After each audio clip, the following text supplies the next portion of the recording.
bagong araw ang mga taga Iloilo City at dahil holiday at walang pasok, marami ang nakibahagi sa selebrasyon ng ika-78 anibersaryo ng pagiging lungsod ng Iloilo.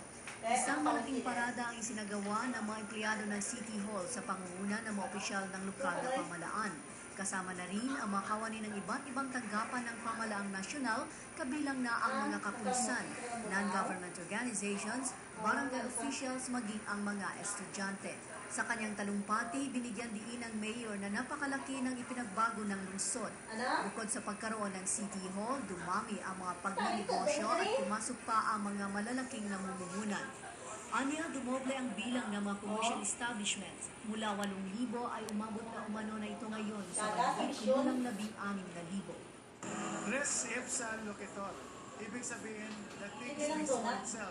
Come to Iloilo, look around, and you can see how progressive, how developed, and the massive changes that and transformation that Iloilo City has experienced over the years.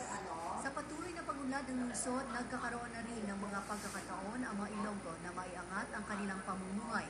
Anya, libo-libo mga trabaho ang naibigay sa pagtayo ng mga pagninegosyo sa lungsod.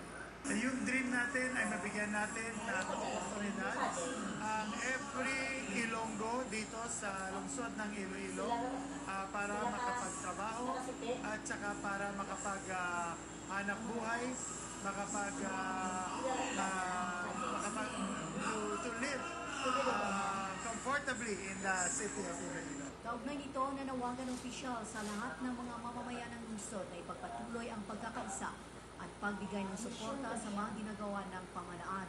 Gayon din na gamitin at pakikinabangan ang mga binibigay ng mga oportunidad para sa ikabubuti ng kanilang pamumuhay.